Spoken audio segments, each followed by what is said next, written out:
Okay, so a whole lot of expectations from the sector. So we have two gentlemen, one who is a part of the industry and another who tracks the industry very closely. Navin, Raheja, the chairman and managing director of Raheja Developers, and Arun Agarwal, the vice president institutional research at Raheja Capital Markets, join us. Gentlemen, morning to both of you. Mr. Raheja, I'm going to start with you. You have both luxury as well as affordable housing projects. So just tell us, from an industry perspective, what are you expecting from the budget this time? We will only want one thing, that government should empower the consumers, government should give money in the hands of consumers, tax incentives, so that they go in for buying houses. It should be given at least for first house. It must be given to fulfill the dream of housing for all by 2022. So we only expect that, and for that we need, to empower the consumer. You have to do one thing, you have to give them a tax incentive which make him buy. B, you have to give him the enough disposable income so that he can pay the EMI. The first one is, say it is a section 24B, you need to increase the exemption limit of interest repayment on buying your first house. This limit was used to be about 1.5 lakhs. Last budget it was increased to 2 lakhs, while this was introduced way back in 1999. Now you must do index correction to that, and currently the industry demand is that this limit should be increased to 5 lakhs, because property prices have gone down by more than 2.75 times, from 1999 till now. So this limit should get increased so that people are induced to buy in the name of saving their taxation on buying the first house. So one is that. Second is, because of other priorities now of lifestyle, people are not able to get disposable income enough to meet the EMI requirement.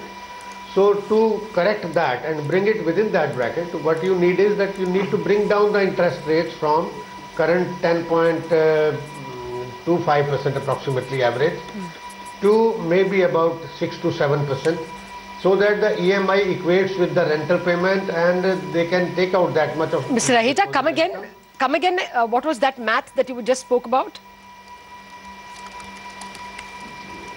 Earlier, what we want is that the disposable income to be able to make payment of EMI, that is the income which can be spared to make payment of EMI, because of the high interest rates now, which is ranging average about 10.25% for home loan. If that is brought down to 6 to 7%, which used to be there at the beginning, that is 1999-2000, it used to be 6.5%. Even if current it is brought down to 6.5 or 7.5% or even 8%. You mean interest rate? I think that interest rates. Okay. So you need to do hand holding for at least a house, first house, where the home loan requirement is up to 50 lakhs. The interest rates for home loan should be brought down. They may be by subsidy, they may be by inflow of free capital, they may be by government giving hedging, to keep the foreign money price at the stable level, cost of money. Instead of allowing Indians to take out $2.5 lakh every year and buy a house outside, it should be, you should allow money from outside to buy houses and make investment in real estate in India. It should be the other way around.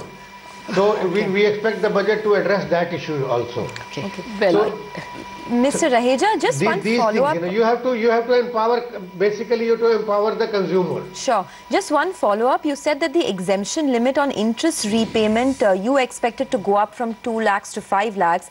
What about on the principal repayment under ATC? Do you expect the exemption limits to be hiked, or given that how cash-strapped the government is, this is an unrealistic expectation? See, we have given that limit only to 1.5 lakhs, and that includes all sorts of payments. That includes payment of fee for the children, school fee, that includes payment of provident fund, includes payment of other investment assets, you know. Okay. So the money left only for the repayment of housing loan installment is not adequate. If you look into the current housing prices, and particularly in urban cities, you know, this limit definitely needs to be enhanced by at least, you know, maybe 1 lakh rupees further, so that the repayment can be made. Yeah, Mr. Raheja, okay, we are running out of time. Let me get Arun into the conversation as well. Arun, how are you all playing this expectation as a